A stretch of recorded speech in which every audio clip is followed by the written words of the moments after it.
Hi friends, welcome to our channel Subbu travel vlog. மக்களே, நாம் இன்னைக்கு சென்னை சென்ட்ரலில் இருந்து கோயம்புத்தூர் வரைக்கும் ட்ராவல் ஆகக்கூடிய சேரன் அதிவிரைவு வண்டியில் தான் ட்ராவல் பண்ண போகிறோங்க. Train number 12673 Cheran super fast express.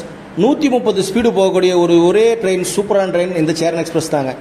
Chennai சென்ட்ரலில் night 10 மணிக்கு புறப்பட்டு அரக்கோணம், காட்பாடி, ஜோலார்பேட்டை, சேலம், ஈரோடு, திருப்பூர், கோயம்புத்தூர் நார்த்துன்னு கோயம்புத்தூர் ஜங்ஷனை அடுத்த நாள் காலையில் 6 மணிக்கு ரீச் ஆகுங்க. 8 மணி நேரம் ட்ராவல், 494 கிலோமீட்டர், வெறும் 8 ஹால்ட்டு தாங்க. அதுவும் முக்கியமான ஹால்ட்டு தான் கொடுத்துருக்காங்க நம்ம சேரன் எக்ஸ்பிரஸுக்கு. இதோட டிக்கெட் ஃபேர் பார்த்தீங்கன்னா ஜென்ரல் கம்பார்ட்மெண்ட்டில் 175 ரூபாயும், ஸ்லீப்பர் கிளாஸில் 330 ரூபாயும் டிக்கெட் ஃபேர் சார்ஜ் பண்ணுறாங்க. நைட் டைம் ட்ராவல் பண்ணுறதுக்கு நமக்கு ஒரு சூப்பரான ட்ரெயின் ஆப்ஷனுங்க. கோயம்புத்தூரில் இருந்து சென்னை போகிறதாலும் சரி, சென்னையிலேருந்து கோயம்புத்தூர் வந்தாலும் சரி, ஒரு அட்டகாசமான ட்ராவலாக இருக்கும். இந்த வீடியோட ஃபுல் லிங்க் டிஸ்கிரிப்ஷன் கொடுக்குறேன். மறக்காம அந்த வீடியோ பார்த்து நம்ம சேனலுக்கு சப்போர்ட் பண்ணுங்கள். நம்ம சேனலுக்கு புதுசாக இருந்தால் மறக்காம சப்ஸ்கிரைப் பண்ணி சப்போர்ட் பண்ணுங்கள். கூட பெல் பட்டன் ஆளில் போட்டுருங்க. அடுத்து ஒரு சூப்பரான வேக்கில் உங்களை மீட் பண்ணுறேங்க. தேங்க்ஸ் ஃபார் வாட்சிங் சுப்பு ட்ராவல் vlog.